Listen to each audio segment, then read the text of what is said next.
I quickly realized that human beings are quite literally biologically designed to consume cannabis. Just if you can think back to 7th and 8th grade health class when we started talking about the human body, the circulatory system, the immune system, the endocrine system, all these physiological systems that make up these pieces of meat we call human bodies.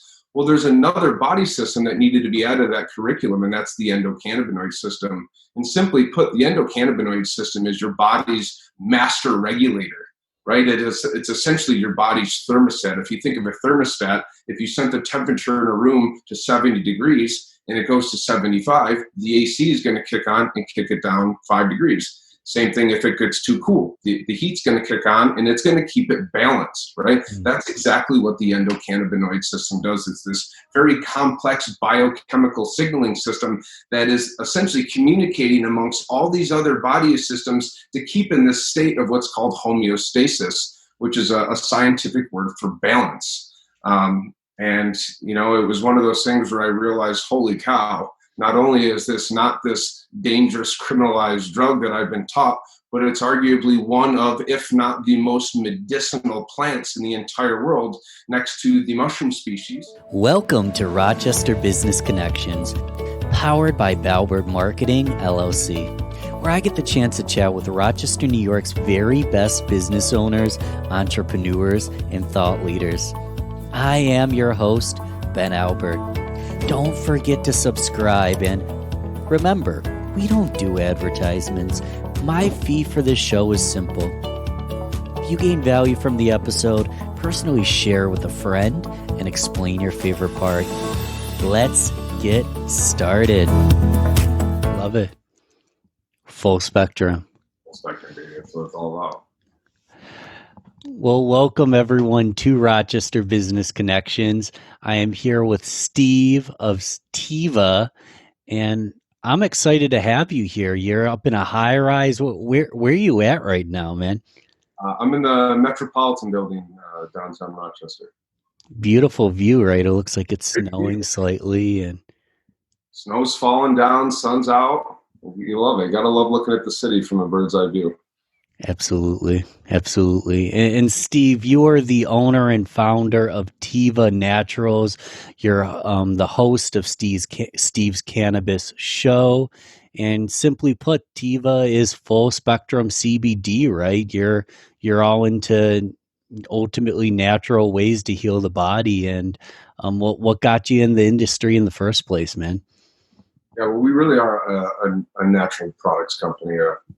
We specialize in the formulation, manufacturing, and distribution of what's called full spectrum cannabis products. And really, full spectrum, simply put, means the whole is greater than the sum of its parts. Just like any plant, cannabis is comprised of many chemical constituents, and the majority of them have medicinal and therapeutic properties. In the whole plant itself, what the research is showing us right now, and I'll be the first one to say what we need in cannabis more than anything is more science, more research, and more facts. But what the research is saying right now that is an objective fact is that cannabis works best therapeutically as a whole plant medicine. And when you start removing these chemistries and pulling them out, you start reducing efficacy. So simply put, we are a full spectrum wellness company. We make products not only with full spectrum cannabis, but with full spectrum medicinal herbs and botanicals. So I'm really glad to be here. I'm glad I'm here to talk about cannabis. And I was just saying before we hopped on that the Governor Cuomo is giving his New York State State of the State address right now. It started at 11:30. And what the first, kind of talking point he had in, discussing, this economic rebound in the context of COVID was to legalize adult use cannabis. So it's a good day for the cannabis world. Yeah, that's amazing. And once we jump off this call, I'm going to look into some of the after articles on that. This won't come out for about a week after when we're recording it live. So hopefully by the time people are listening to it, we'll have even more momentum in that direction. And I'm curious what got you into the industry. Obviously, you know, middle school, high school, people dabble with pot, they smoke weed. But that's very different. And we're not talking about recreational here. No one's doing CBD to get high. They're doing it for the medicinal benefit.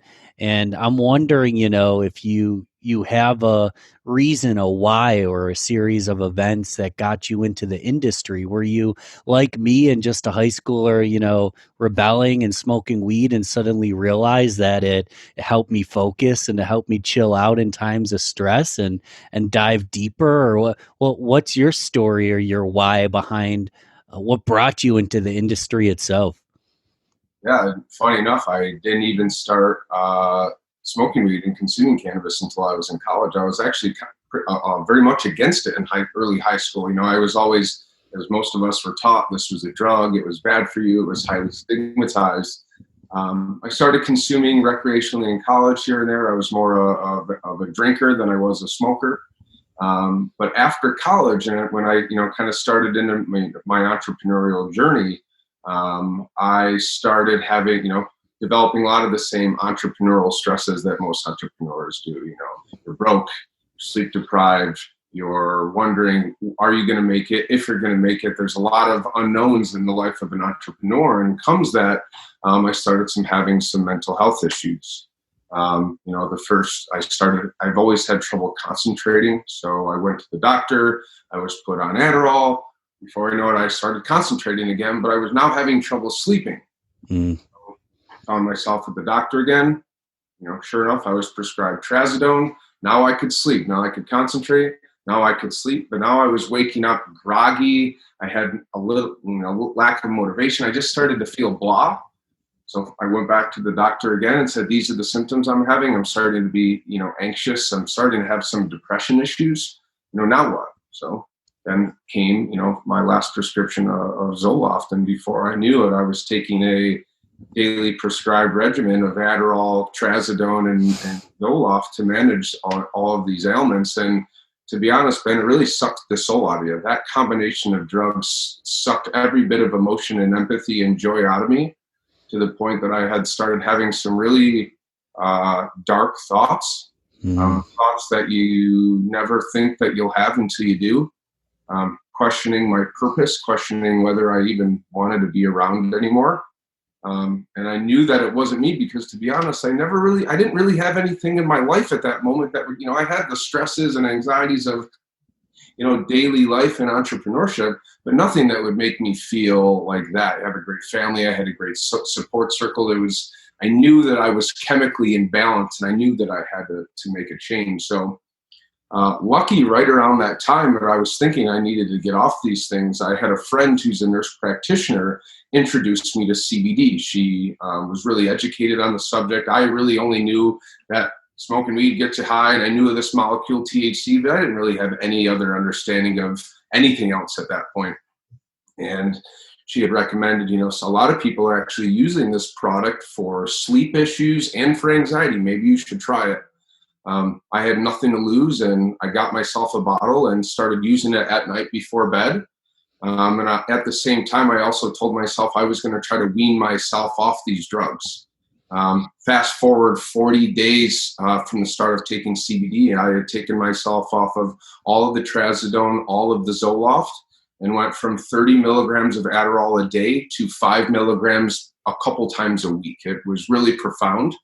And it was really at that point that I started wondering sorry, I'm getting a call. Don't worry about it. No. I started wondering, how the hell is this possible? How is this drug that has been putting hundreds of thousands of people in jail, has been criminalized and stigmatized in middle school and high school health classes, and this drug that was so bad that causes schizophrenia? How was it possible that it could help me in such a profound way? And I spent, really the next year and a half, 2 years just diving into the research, reading any article, scientific journal that I could get my hand on. And at that time, it was kind of limited because, Schedule I drugs are really hard to research. But I quickly realized that human beings are quite literally biologically designed to consume cannabis. Just if you can think back to 7th and 8th grade health class when we started talking about the human body, the circulatory system, the immune system, the endocrine system, all these physiological systems that make up these pieces of meat we call human bodies. Well, there's another body system that needed to be added to that curriculum, and that's the endocannabinoid system. And simply put, the endocannabinoid system is your body's master regulator, right? It's essentially your body's thermostat. If you think of a thermostat, if you set the temperature in a room to 70 degrees and it goes to 75, the AC is going to kick on and kick it down 5 degrees. Same thing if it gets too cool. The heat's going to kick on and it's going to keep it balanced, right? That's exactly what the endocannabinoid system does. It's this very complex biochemical signaling system that is essentially communicating amongst all these other body systems to keep in this state of what's called homeostasis, which is a scientific word for balance. And it was one of those things where I realized, holy cow, not only is this not this dangerous criminalized drug that I've been taught, but it's arguably one of, if not the most medicinal plants in the entire world, next to the mushroom species. And from there, I started learning how to cultivate the plant, how to extract the components of the plant, and how to create products that were truly full spectrum and that could help people that were dealing with a lot of the same issues that I were. And it's been awesome ever since. It's incredible, and I love seeing you get fired up about something that is, so precious to me. Because here I've got a box right here. So I've got the Restiva, but you've got a few different blends, right? What blends do you sell online, and what do you recommend for different kinds of people? Yeah, just some context around the product. So, a lot of people that are in this industry, and I'm by far not the only person selling CBD in this market. It is a blood red ocean.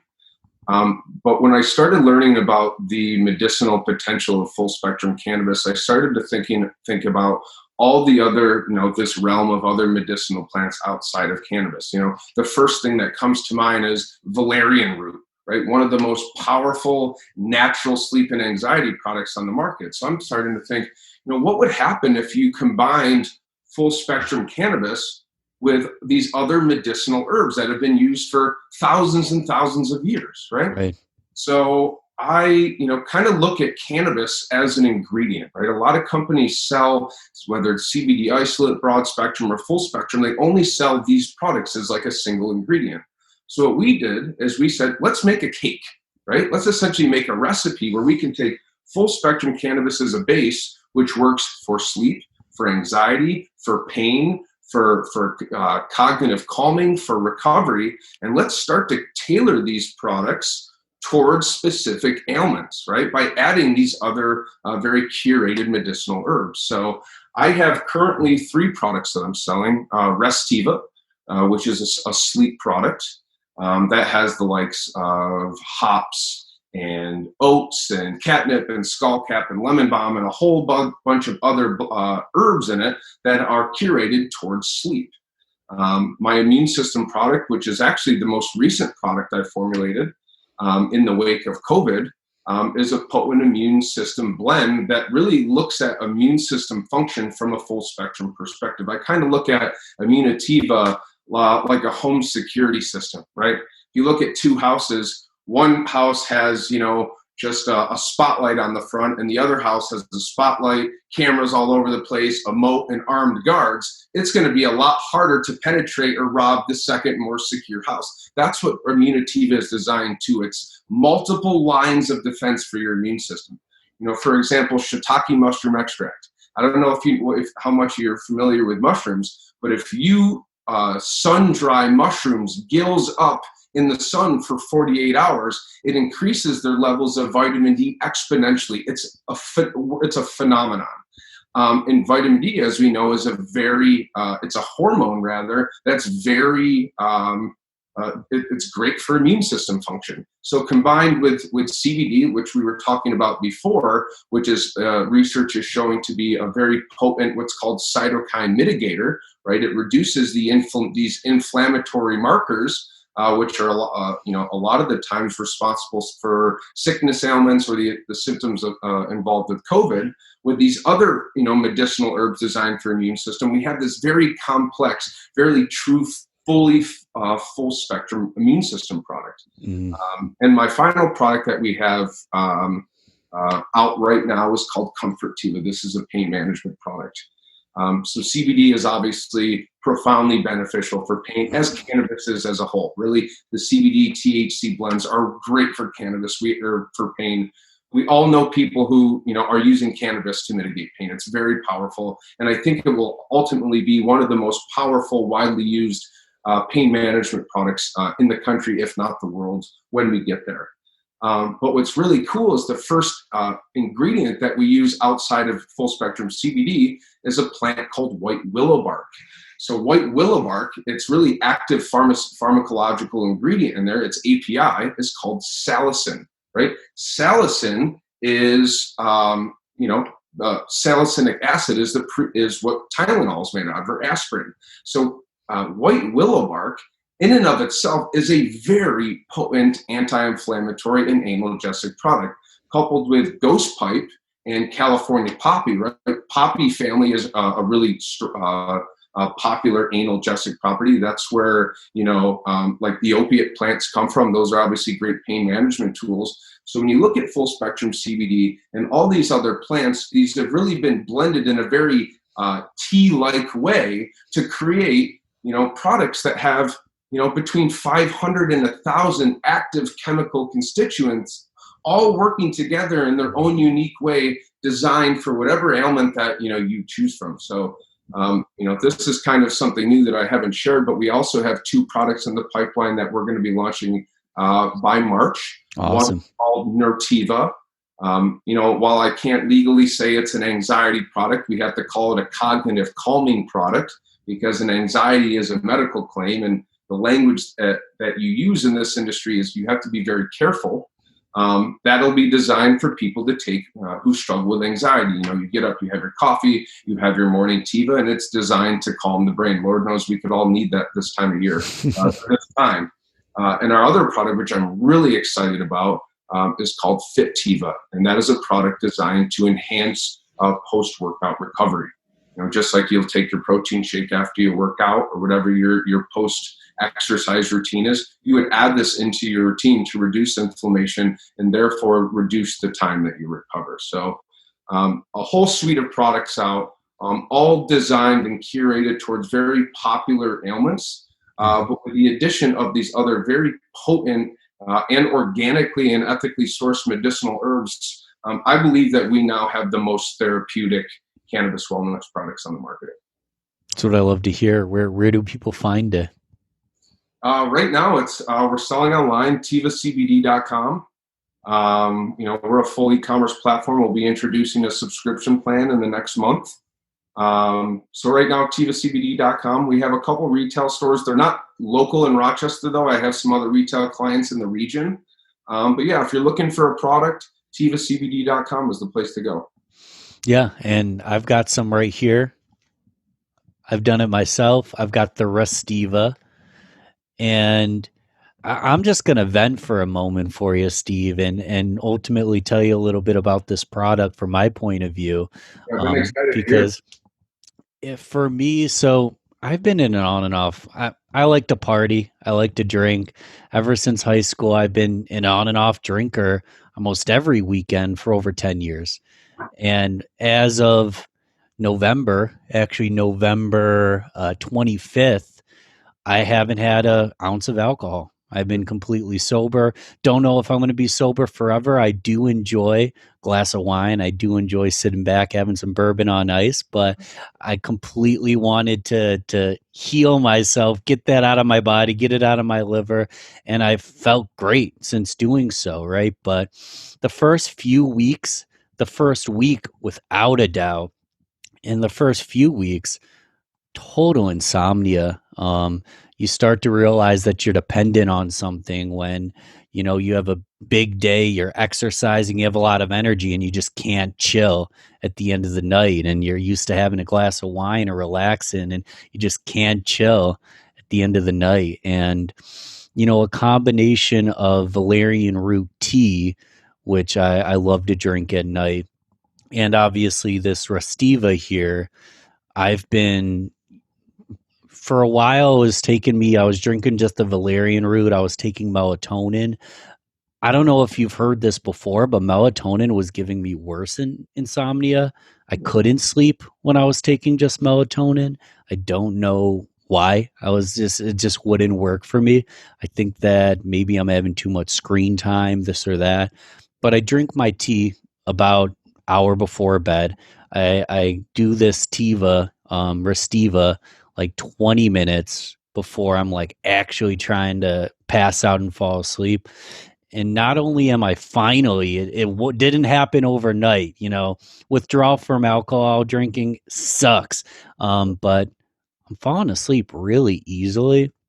And I was wearing one of those fitness, barometers to tell me how I'm sleeping.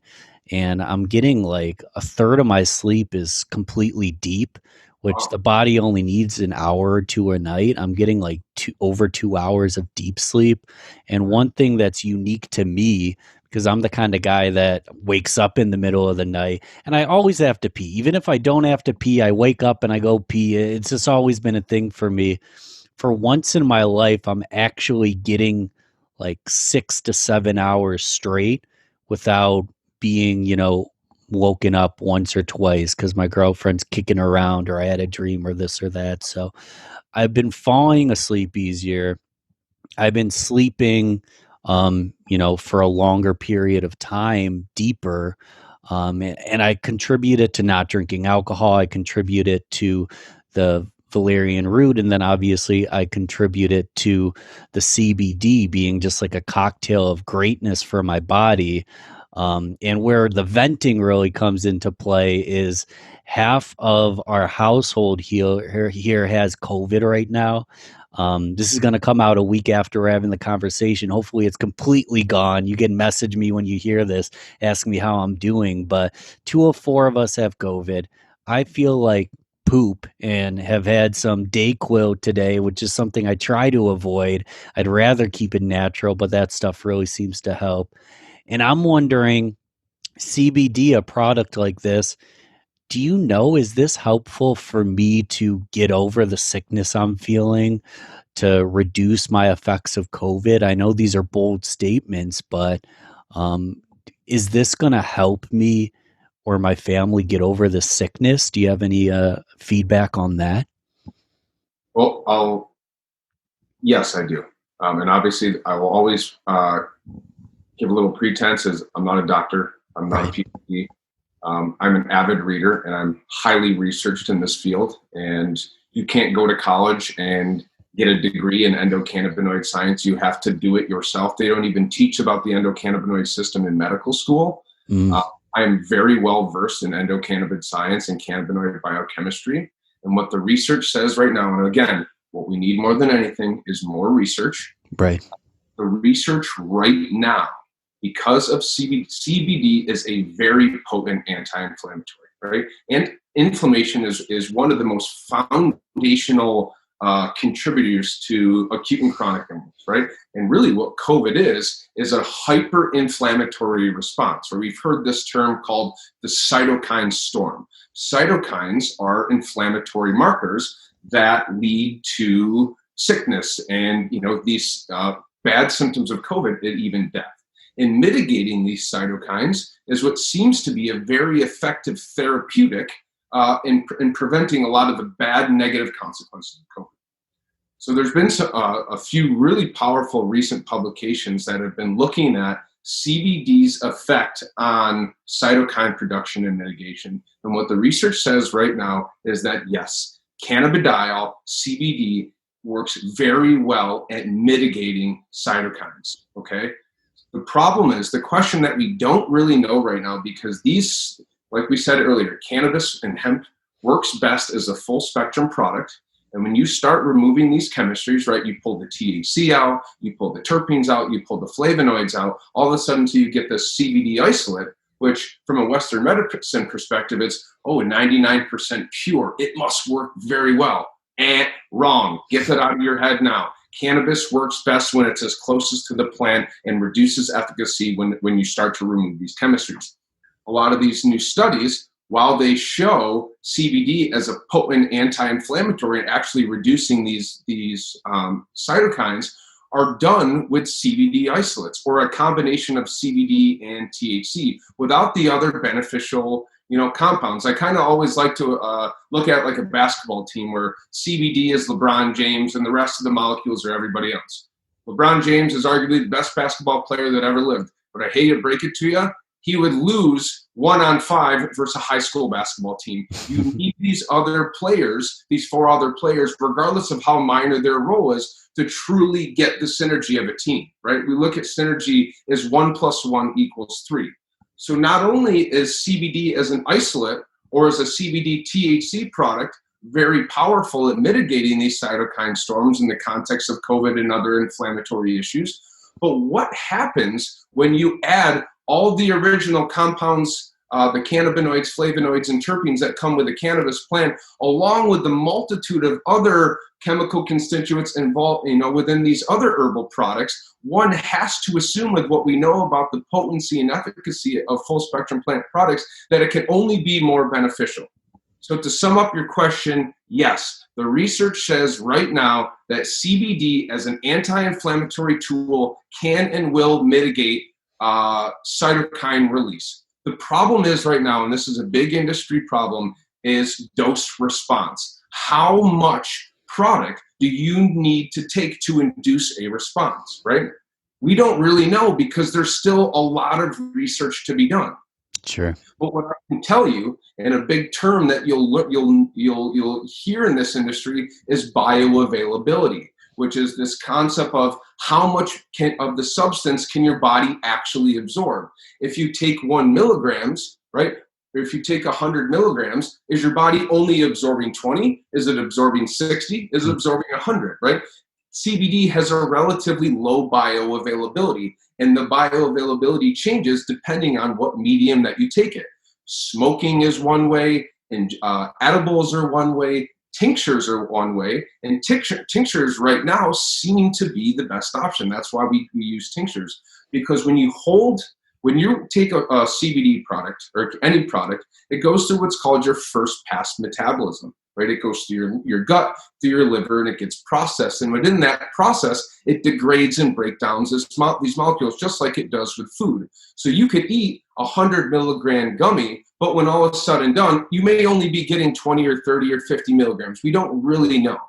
But what happens when you do a sublingual tincture, and all sublingual means is you hold it under your tongue, the molecules in there get to bypass this process and essentially go right to the source. So your bioavailability automatically increases, right? Smoking is also a great way. But, compared to an extract where you can really jam up the potency in an extract, you're only going to ever maybe get 18 to 25% CBD in a plant. In legal, cannabis markets where, they're really pumping hydroponics, high performance lights, nutrients, you can see THC as high as 33 to 34%. But in the context of CBD, where you need a lot more, it seems like sublingual extracts are the way to go. So, bioavailability is something that you hear a lot in kind of the scientific realm of cannabis. And right now, in this moment, and there's a lot of things that could change, but what we know right now is that sublingual CBD absorption seems to be the best for getting the most bang for your buck out of a cannabis product. It's amazing. And I'm with you. I'm an advocate that I think that natural, full spectrum, natural ways to heal the body, to calm the body, to grow the body is the truth. You have a podcast, right? We could probably talk about the pharmaceutical industry for a week, hours on hours. We won't get into that, but obviously the natural way needs to be tested more, but there's so much evidence that you've just brought to the table. And go ahead and Google it. The evidence is there that products like CBD, cannabis can really, really help. I know personally, I'm an investor in Grow Generation stock. They make growing equipment. They make the lights. They make everything you need for hydroponics. And just today, it's up like 12% because I think people are open their mind to the fact that this is something that's really, really helping. I saw you put your arm out. Do you have something, Steve? I do. I actually think I know exactly. So, and I hadn't followed. So, you say that it increased 12% recently? Yeah. So politically, right, we just had the big, presidential election, and then what happened last week was the Senate runoff election in Georgia. Essentially, what happened is that election originally was too close to call, so they essentially had a secondary election. And what happened was that both Democrats won. So before that, the Republicans had control of the Senate, and Mitch McConnell is known as the legislative kind of grave digger, the legislative. I can't remember. Anyway, but he's known for not bringing any progressive policy to the table, even to get a vote. It means, cannabis bills have always been, they've never been seen. But now, because the two Democrats in Georgia replaced the Republicans, now the Republicans and Democrats have 50%, or each have 50 seats in the Senate, with the Vice President-elect Kamala Harris, who's a co-sponsor of the MORE Act, which is the most comprehensive cannabis reform bill ever, becomes the tiebreaker, right? So now we have a Senate, a democratically controlled Senate, which means we are very likely to see profound cannabis policy happen at the federal level in the next 1 to 2 years, which means it makes a lot of sense why your stocks are going up, because it's likely that there's going to be, within this legislation is the Safe Banking Act, which means cannabis companies can actually bank like a normal business and not all in cash. There'll actually be a legitimate financial market for this mega billion-dollar industry. This is a mega billion-dollar illicit market industry. And there's, Illinois came out last week in their first year of adult use sales, right? $1 billion in revenue, a billion with a B, right? And they're not even going to be a fraction of what New York does. So right now, I'm not a wealth manager, a financial investor. With what we know about the current political shakeup and now the democratically controlled Senate, would now be a serious time to start looking at investing in cannabis stocks. So props to you for getting in early. It was only a matter of time. But I believe that within less than 2 years, we'll see federal reform at the federal level. Wow. I just thought I was lucky.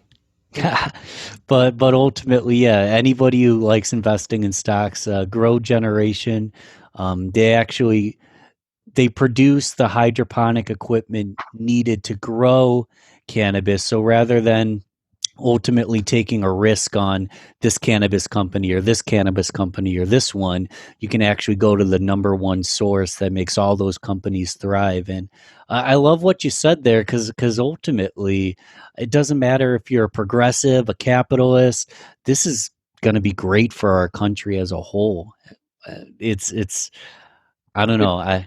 It's unfortunate that, even the color of the sky has become a partisan issue, right? It's bullshit, it's unproductive. And the reality is cannabis is a nonpartisan issue, right? But in my experience in advocacy and lobbying, what I realized is it's all about the way that you talk about cannabis. Like with the Democrats, the more social justice leaning, you're going to talk about expungements, social equity, social justice. And with the Republicans, you're going to talk about jobs, economics, and agriculture, right? And when you do that, you start to realize, like, it's a no-brainer. The amount of money that this industry is raising, the amount of jobs that this industry is raising. People are now, I think it was Maryland, one of the states just expunged 500,000 records, right? When you look at it holistically, this is going to be one of the most profoundly impactful industries in our country, right? We're going through a dark time of prohibition. 2020 being another dark time. But as we look towards, this rebirth of cannabis as a wellness product, as a medicinal product, as a recreational product, especially in our state, I think that this is going to be a very, very popular and very impactful industry on multiple levels. And I think it's going to happen in just a couple of years. I love it. How do people listen to your show, the Steve's Cannabis Show, right? Yep. So Steve's Cannabis Show streams on all platforms. I'm actually rebranding the podcast just to make it a little more congruent with my business. It'll be rebranded as Full Spectrum Radio. And really, it's no different. Steve's Cannabis Show looked at cannabis as a hub, and each spoke was all these different arms of cannabis that, cannabis impacts: agriculture, medicine, business, social justice, criminal justice, science, all of these. And I bring on the experts, right?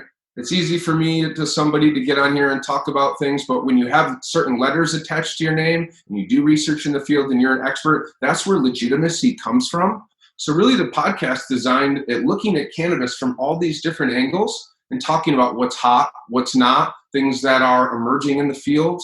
So people can really understand cannabis as this global issue, this really high level issue, instead of this plant that when you light on fire happens to make you feel good. Because it is complex. It is a beautiful industry from seed to sale. And I think once people understand the bigger optics of cannabis, it's easy for people to have that aha moment. When you start talking about all these other things I've seen, that's probably one of my favorite things that I've encountered in my time as an entrepreneur, especially in this industry, is seeing people have that aha moment, that eureka moment. And it's like, you mean to tell me that this plant not only isn't going to, put me in jail or give me schizophrenia, but it could heal me. It could help me make money. It could give me a job. It could help the earth. We could go on and all just cannabis as a climate change combating tool, let alone medicine, business, and agriculture. So, the show is really designed to look at cannabis through multiple different lenses to paint that entire beautiful story of how profoundly awesome this plant is. I'll definitely give it a listen. I'm sure everyone at home will do that as well. And Steve, I wish I could have you on here for 3, 4, 5, 6, 7, 8 episodes, because wealth of knowledge for sure. I know I've said this a million times on the show, but this is my favorite part of the day. Realistically, I told you this beforehand. I'm like, Steve, you're going to have to do most of the talking because I'm falling asleep from this cold medicine and I had a stressful week here. But these conversations, man, it makes everything worthwhile. I'm happy we still did it in the midst of this whole family COVID thing I've got going on here. I see, obviously you said you're in the Metro building. You're downtown in the city. You're obviously completely driven entrepreneur who cares about what he does and is always learning and always ultimately educating yourself. But I'm wondering, does it ever stop when you're in the city? It's a weekend. You're just going to chill out and relax, do something fun. Well, what do you do for fun? What would you recommend to do in the city, COVID or non-COVID, or what do you do just to get away, man? I got to be honest. I don't know if this is a flaw or a gift, but I have a hard time shutting it off. And I think about what I do from the second that I wake up to the second that I fall asleep, and every second in between. Always looking at problems that exist in the industry and solutions, and problems that I see coming that people don't see coming, and solutions to those. Thinking about how can I cultivate the plant better? How can I extract that's what I do for fun. That's what I love. That's what gets me up, So I think there's always a time for balance, and I like to step away, but I love what I do so much. I'm obsessed with it. I don't ever stop thinking about it. So kind of some of my hobbies and things that I like to do to, kind of get away. I'm a gardener, right? I started gardening this year during COVID. That was my hobby to keep me sane. I love growing vegetables. I love growing, medicinal plants. I love smoking weed and having a good conversation. There's nothing. I love to be intellectually engaged. I love to sit down. I love to learn new things. I do feel like a lot of the time, being, a subject matter expert, that I'm often the time doing a lot of teaching. I love to teach. But what I love more than anything is learning new things, being in front of people that are the subject matter experts, whether it's industry related to what I do or not. Like, I love learning new things. It's really empowering. And I just like being around my friends and family. And I'm a pretty simple guy when it comes to that. I don't need extravagant, luxury outings or anything like that. I'm low key. I just like to be around people that I care about, people that share the same interests. I like to travel. I'm a foodie. I love to eat.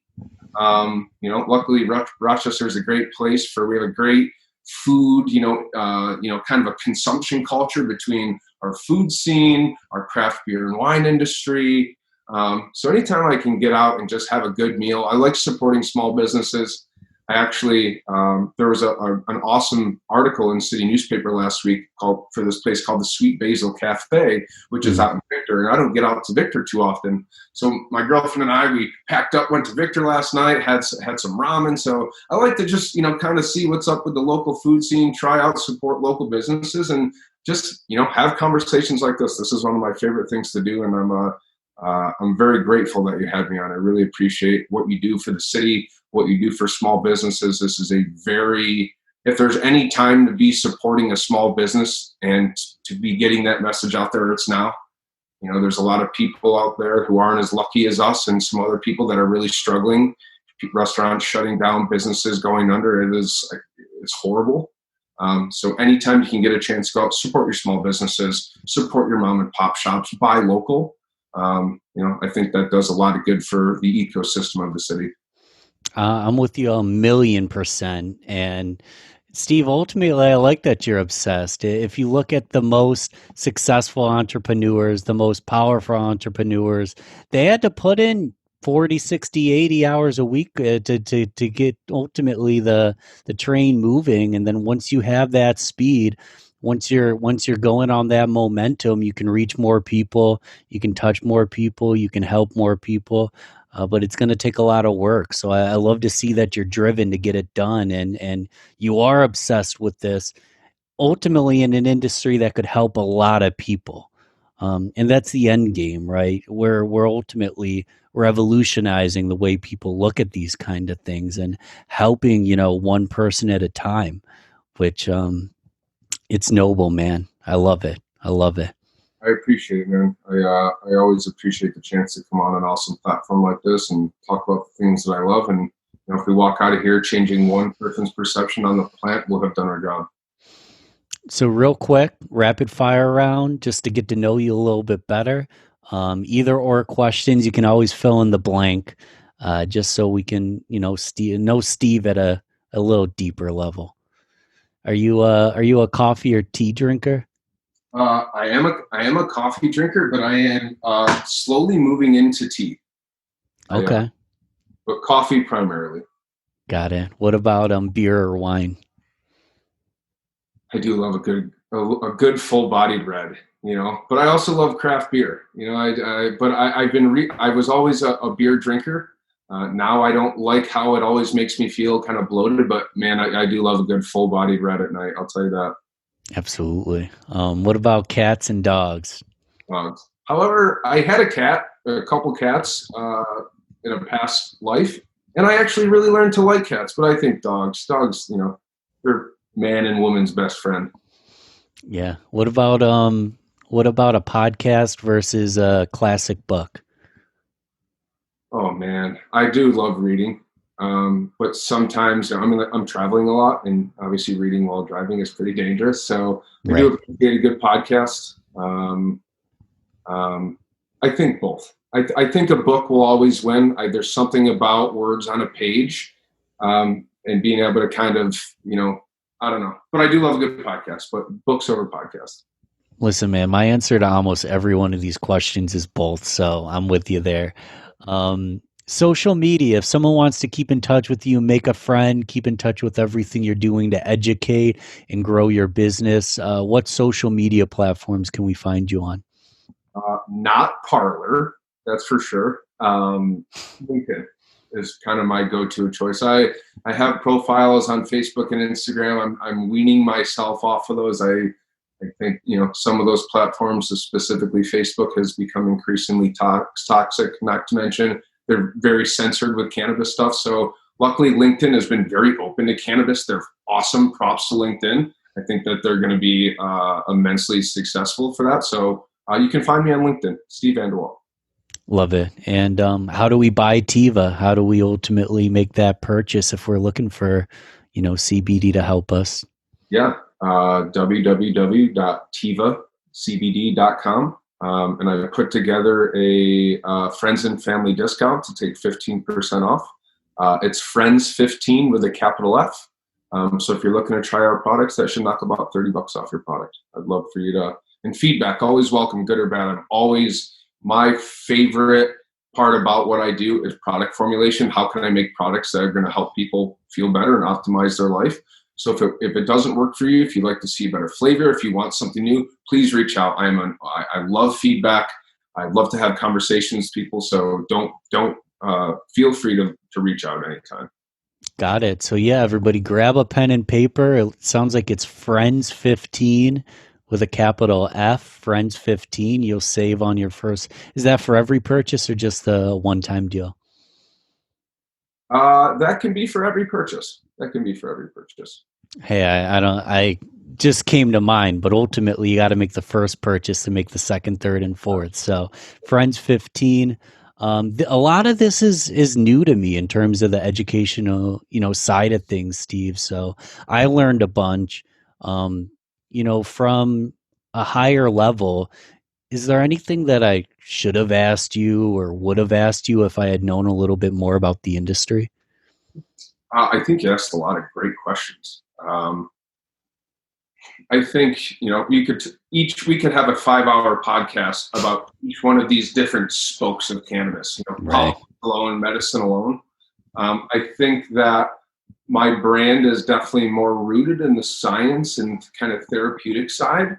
But I would encourage people, if you believe in cannabis, whether you consume it or you don't, whether you believe in the industry or you don't, get involved in politics, get involved at a local level, get involved at a state level. New York, in my opinion, we've been fighting this battle for 3 years, but I do believe that 2021 will be the year that we do legalize for adult use cannabis, which means you can go to a dispensary and buy pot. You can get a license to grow it. You can get a license to manufacture and process it. If that's something that's interested in you, get involved in the political side. Write to your local representatives. And if you're interested in getting in starting a business and learning how to get involved, I have a consulting firm that I don't talk about a lot. It's kind of a low key thing, but I help people get into the cannabis and hemp spaces who may have experience and may not. So if you're looking or have questions involving how do I get prepared to enter this industry as a professional, reach out. It's exciting, it's lucrative, it's new, and I think it's I think it's the industry of the future. Thanks for coming on the show, Steve. You've been amazing, man. Thanks for having me. I really appreciate it. I hope we can do it again sometime. We will. Thanks for listening to Rochester Business Connections. Don't forget to share this, rate, and comment on your favorite platform. You can also email me, ben@valbertmarketing.com. Let's connect soon. Until then, keep thriving, everyone.